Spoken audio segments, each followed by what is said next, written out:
ফেরার সময় জিজ্ঞেস করলাম ওনাকে, দরজার সামনে যে মহিলার ছবি তিনি কে? অদ্ভুত ইতিহাস ওই মহিলার। ওনার গয়নাতেই এই পরিবারের বাড়বাড়ন্ত। এই পরিবারে রাঙা বলে তিনি পরিচিত। বাড়ি ফিরলাম, মাসিমা বললেন কোনো কারণে ছোট মামাবাবু নাকি সকাল থেকে কান্নাকাটি করছেন। রাত্রিরে ঘুম ভাঙলো দরজার ধাক্কায়। ছোট মামাবাবু কাঁদতে কাঁদতে বললেন, স্থির হয়ে গেলাম, এ কি বলছেন উনি? সকালে অরূপকে ফোন করে ওর কাছ থেকে কিছু সাহায্য চাইলাম। থানার হালদারবাবু সাহায্য করলেন। সকলকে ডেকে পাঠানো হলো সেন বাড়িতে। মৌরিকে আসতে দেখে সকলে একেবারে অবাক। তার সঙ্গে অনল সরকারের খুনের কি সম্পর্ক থাকতে পারে? ঘটনার জট খুলতে শুরু করে। কি ব্যাপার বলুন তো, আপনাদের গোয়েন্দাদের কি একটু নাটকের স্বভাব থাকে? সবসময় সবাইকে হাজির করে ভালো করে মঞ্চ সাজিয়ে এই রহস্যের উদ্ঘাটন ব্যাপারটা না করলেই নয়। যাকে যাক, এই এনাদের এসব কিছুর মধ্যে কি যোগ আছে সেটা আমি জানি না। মিসেস মিত্র, আননেসেসারিলি আপনি যদি কোনো রেসপেক্টেড সিটিজেনকে হ্যারাস করেন তাহলে কিন্তু আপনার এগেনস্টে আমি officer Arup Roy, special branch. O I C, আপনি আমাকে ফোন করেছিলেন তাই না? তো মিসেস মিত্র, কাজ শুরু করুন, দেরি কেন? সবাইকে তো হাজির করেছি। আমি কিন্তু এখনো বুঝতে পারছি না যে মৌরিকে কেন তোমরা ডেকে আনলে এখানে। ওকে কি দরকার? ওর শরীরটাও ভালো নেই, মনটাও বোধহয় ভালো নেই। তোমরা ওর যা কাজ আছে সেটা সেরে ওকে বরং তাড়াতাড়ি ছেড়ে দাও। দাদার আধিক্যতা গেল না। পিসিমা, এখন কিছু না বলাই ভালো। বাবা এমনিতেই রেগে আছেন, কখন কি বলে বসেন। চুপ করুন। বলছি সব বলছি। আপনাদের সবাইকে অবশ্যই বলবো কেন আমি আজ মৌরিকে এখানে ডেকেছি।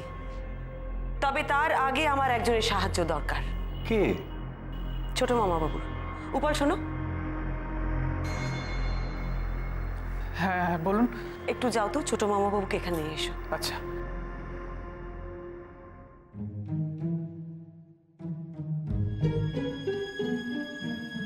ছোট দাদু এসো, এসো এসো এসো। ছোট দাদু এসো। আসুন আসুন আসুন, বসুন এখানে, বসুন বসুন বসুন বসুন।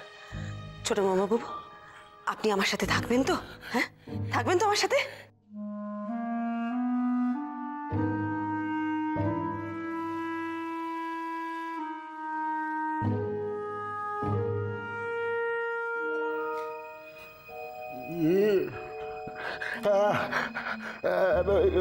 ভিড় ভিড়, এত এত এত এত ভিড় কেন?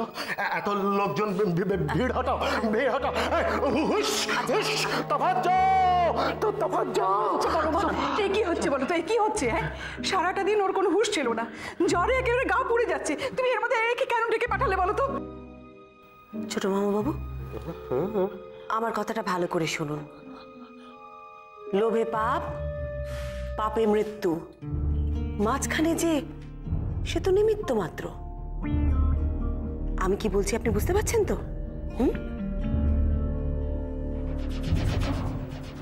এসব কথা কি বলছে বড় মা কাকা বাবুকে? সব অর্থহীন কথাবার্তা ওনাকে বলার মানেটা কি? জানি না, মনে হয় মাথাটা পুরো গোলমাল হয়ে গেছে। মিসেস মিত্র, আপনাদের এই আকার ইঙ্গিতে বলা হেয়ালির কথা শেষ হলে এবার একটু কাজের কথা বললে ভালো হয় না? এখানে যারা আছেন সবাই তো সাধারণ মেধার মানুষ, তাদের বুঝতে একটু সুবিধা হয় আর কি। মুশকিলটা কি জানেন অফিসার? এবারে রহস্যটা শুরু হয়েছিল হেয়ালি দিয়ে, তাই শেষটাও তো হেয়ালি দিয়েই হবে। হেয়ালি ছাড়া তো আমি রহস্যের সমাধান কোনোদিন করতেই পারবো না। মামাবাবু আমাকে এ বাড়িতে এনেছিলেন এ বাড়ির একটা রহস্য সমাধান করার জন্য। আমি যেদিন এ বাড়িতে আসি তারপর দিন এ বাড়িতে একটা খুন হয়। বাড়ির কেউ অবশ্য খুন হয়নি, কিন্তু খুনটা হয়েছিল বাড়ির বাগানে। অদ্ভুত ব্যাপার, এই খুনের রহস্য তদন্ত করতে গিয়ে আমি দেখলাম যে এ বাড়ির রহস্য আর খুন দুটোই একই সূত্রে বাঁধা। আপনারা সবাই হয়তো ভাবছেন একটা সাধারণ ছেলে অনল সরকার, তার মৃত্যু নিয়ে আমি আমি এত কথা কেন বলছি? যদিও তার খুনটা হয়েছিল আপনাদেরই বাড়ির বাগানে, কিন্তু আপনাদের পরিবারের সাথে তার যোগাযোগটা কি? ঠিক বলেছ মা, আমাদের সকলের মনেও ওই একটাই প্রশ্ন। আছে মামাবাবু, যোগাযোগ আছে। অনল সরকার আপনাদের পরিবারের সাথে বিচিত্রভাবে জড়িত।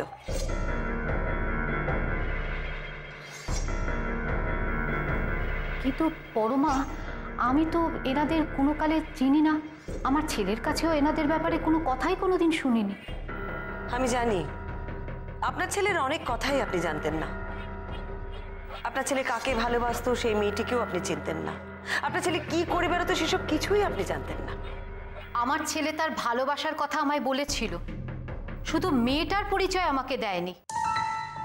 কিন্তু আর কি করে বেড়াতো আমার ছেলে? আমার ছেলে খুব মেধাবী ছিল। আমি বিশ্বাস করি না যে সে কোনো অন্যায়ের সাথে জড়িয়ে থাকতে পারে বলে। আমি বিশ্বাস করি না। দাঁড়ান দাঁড়ান, আমাকে একটু বলতে দিন। অনলের অবশ্যই এবারের সঙ্গে একটা যোগাযোগ আছে। তার একটা হলো এইটা। কি এইটা? এটা একটা কালী ঠাকুরের ক্যালেন্ডার।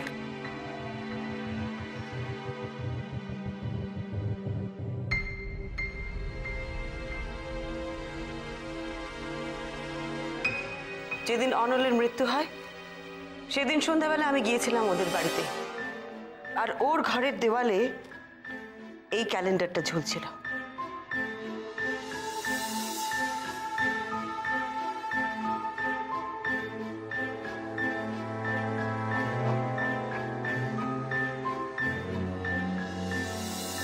এখানে কালী পুজোর দিনটা দাগ দেওয়া আছে। তাতে কি হলো? কালী পুজো তো ছুটির দিন, সেই জন্য হয়তো দাগিয়ে রেখেছিল। হ্যাঁ, আপনি ঠিক বলেছেন, হতেও পারে সেটা। সেই কারণেই হয়তো দাগ দেওয়া আছে। কিন্তু এটা নয়, জানেন, আরেকটা অদ্ভুত ব্যাপার আছে, আর সেটা হলো এটা।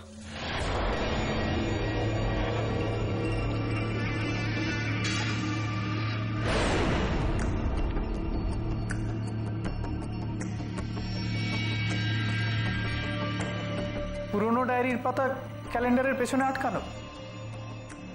এই ক্যালেন্ডার তাহলে তুমি অনলের ঘরে পেয়েছিলে পরমা? হ্যাঁ মামা বাবু, এটা আমি অনলের ঘরেই পেয়েছিলাম। তাহলে ওই ডায়েরির পাতা? বলছি বলছি, সব একটা একটা করে বলছি। আগে সবাইকে এই ডায়েরির পাতাগুলো ভালো করে দেখাই। দেখুন, এই যে ডায়েরির পাতাগুলো আপনারা দেখছেন, এগুলো কিন্তু কোনো সাধারণ ডায়েরির পাতা নয়।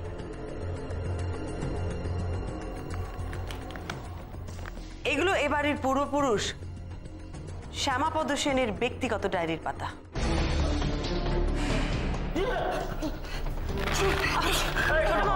কি করছিস?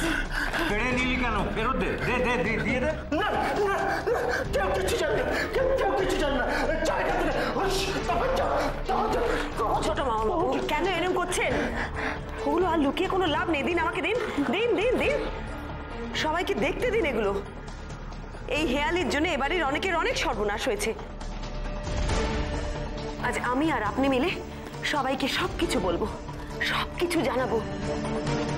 দেখুন, অতীতটা তো অতীতই, তাই না? মিসেস মিত্র, আমরা মনে হয় এখানে অনল সরকারের খুনের ব্যাপারে এসেছি। এইসব শৌখিন ডায়েরির পাতা, ক্যালেন্ডারের ছবি, এসব নিয়ে কথা বলার সময় পরে ঢের পাবেন। এখন অনল সরকারের কেসটাই কন্টিনিউ করুন না। মিস্টার হালদার, আমরা এখানে মিসেস মিত্রকে হেল্প করতে এসেছি, ওনার কাজে ইন্টারফেয়ার করতে না। আপনি শান্ত হন, ওনাকে ওনার কাজটা করতে দিন। Okay sir. আমায় একটা কথা বুঝিয়ে বলো তো পরমা, এই ডায়েরিটা অনলের হাতে গেল কি করে? না মানে ওটা তো চাপা রুদ্দিওয়ালার কাছে বিক্রি করে দিয়েছিল।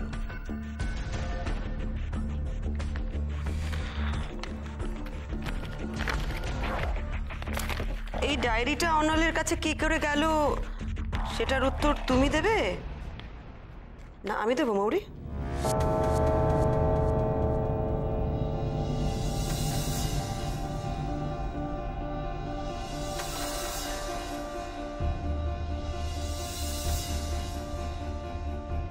আপনি অনলের ব্যাপারে ওকে জিজ্ঞাসা করছেন কেন? ও কি করে জানবে অনলের কাছে ওই ডায়েরি কি করে এলো? একই তো পুলিশ ডেকে এনেছে বলে মেয়েটা একবারে ভয় পেয়ে গেছে, তারপর আবার সব উল্টোপাল্টা প্রশ্ন করছেন। আমি কোনো উল্টোপাল্টা প্রশ্ন করছি না মিস্টার মিত্র। আমি কি বলছি সেটা আপনার মেয়ে খুব ভালো করেই জানে। মৌরি খুব ভালো করে জানে ওই উপলের হাতে এবারই ডায়েরিটা তুলে দিয়েছিল।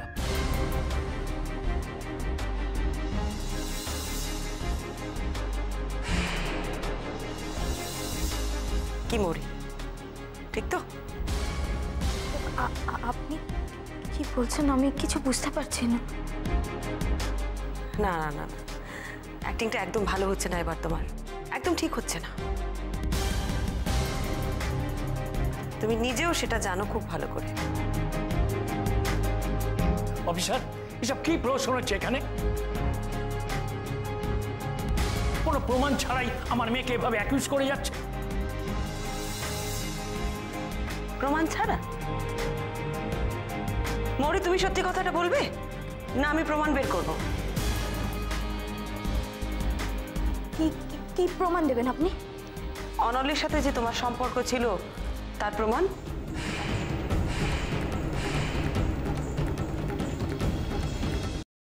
মিথ্যা কথা। কি প্রমাণ আছে আপনার কাছে? এইটা এইটা নিশ্চয়ই চেনো তুমি। এটা এটা কার মোবাইল? এটা অনলের মোবাইল, এখন পুলিশ হেফাজতে আছে। এতে অনলকে পাঠানো তোমার মেসেজ, তোমাকে পাঠানো অনলের মেসেজ, সবকিছু আছে। হতে পারে না। কেন হতে পারে না? আমি তোমাকে দেখাচ্ছি, পড়ে শোনাচ্ছি মেসেজগুলো। দেখো, কালী পুজোর আগের রাতে। এটা হতে পারে না। অনলের ফোনে আমার কোনো মেসেজ থাকতেই পারে না। কেন থাকতে পারে না? আমি পড়ে শোনাচ্ছি। তুমি অনলকে বলেছিলে, মানে এটা সম্ভব নয়। কেন সম্ভব নয়? শোনো তুমি মেসেজটা, আমি পড়ছি। না, ওর ফোনে কোনো মেসেজ থাকতে পারে না, কারণ আমি ওকে সব ডিলিট করে দিতে বলেছি।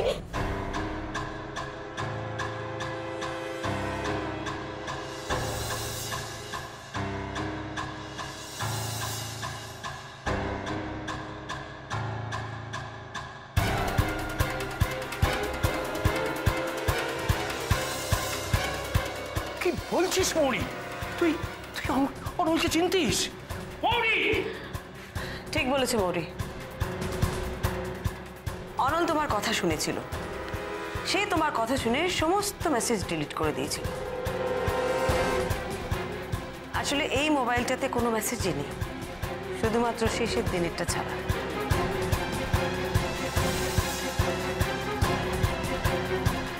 আপনারা সবাই শুনে হয়তো অবাক হবেন যে মৌরি আসলে অনলের প্রেমিকা।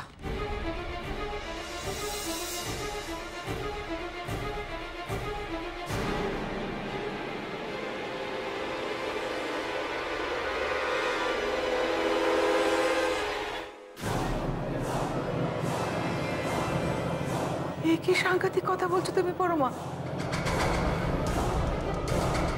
না না, এ তো হতে পারে না। হতে পারে, আমি ঠিকই বলছি।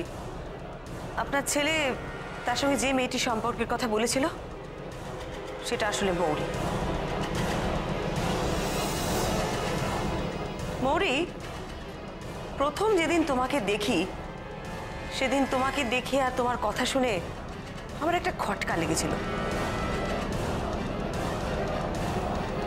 তুমি আমাদের বলেছিলে তুমি নাকি ছোট মামা বাবুর ঘরের জানলায় কালী ঠাকুর দেখেছো।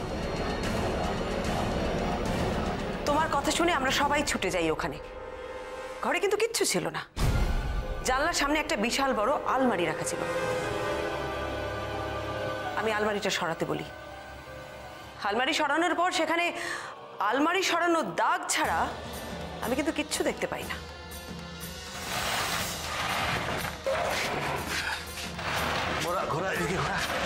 এ কি, জানলাটা তো খোলা।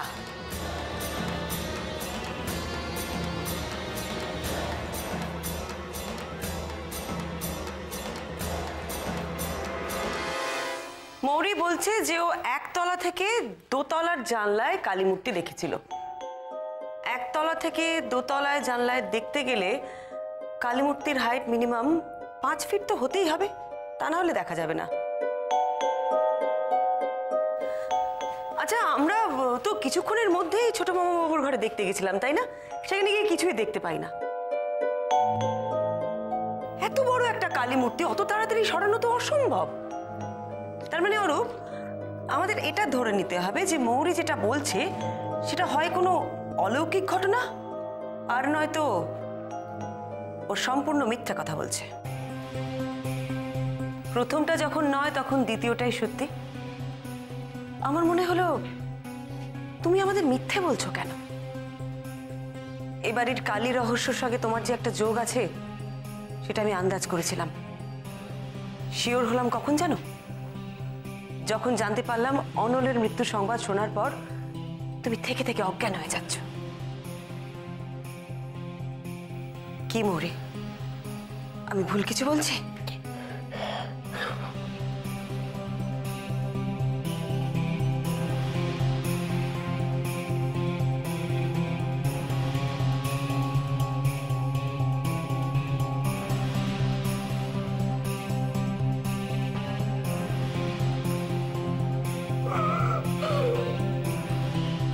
এসব উনি কি বলছেন মৌরি?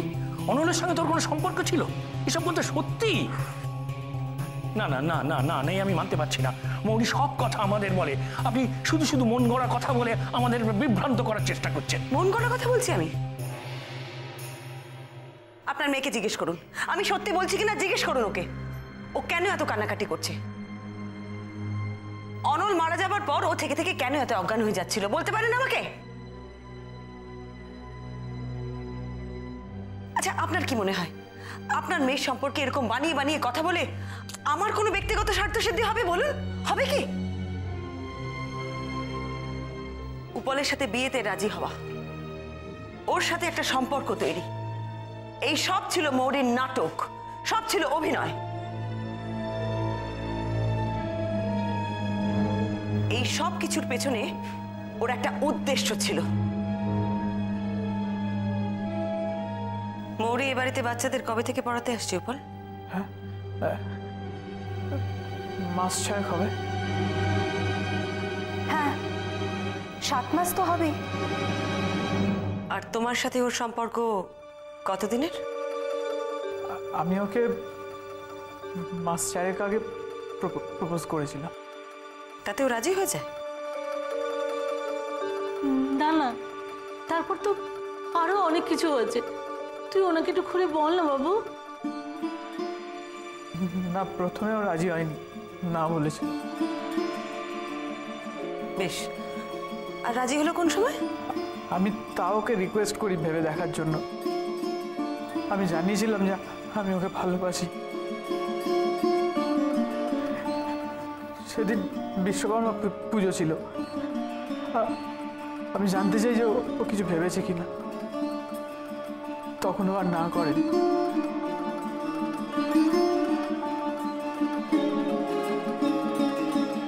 তারপরেই তো এ বাড়িতে সবাই জানে। ওদের বাড়িতে যাওয়া, দু বাড়ির আলাপ পরিচয়, তারপরে তো ওদের বিয়ের কথাবার্তা চলতে থাকে। মৌরির বিয়েতে রাজি হওয়া আর পিসিমা আপনি যে কাগজালার কাছে এ বাড়ির পুরনো বই খাতা বিক্রি করে দিয়েছিলেন সেটা মোটামুটি একই সময়।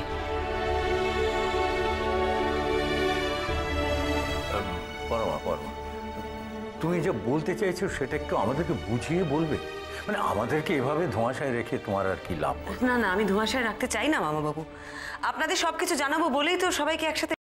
মৌরির তো খুবই মিষ্টি স্বভাব, খুব সহজে মিশে গেছিল আপনাদের বাড়িতে। আর তাছাড়া উপল ওর প্রেমে পড়েছিল। সেটা জানার পর বাড়ির সবাই ওকে আরো সহজে আপন করে নেয়। ভালোবেসেছিলাম, বড্ড ভালোবেসেছিলাম এই মেয়েটাকে। এই যে এমন কিছু করতে পারে এটা আমি স্বপ্নেও ভাবতে পারিনি। উপলের প্রস্তাবে মৌরি স্বাভাবিকভাবেই রাজি হয় না, কারণ ওর সম্পর্ক তো ছিল অনল সরকারের সাথে।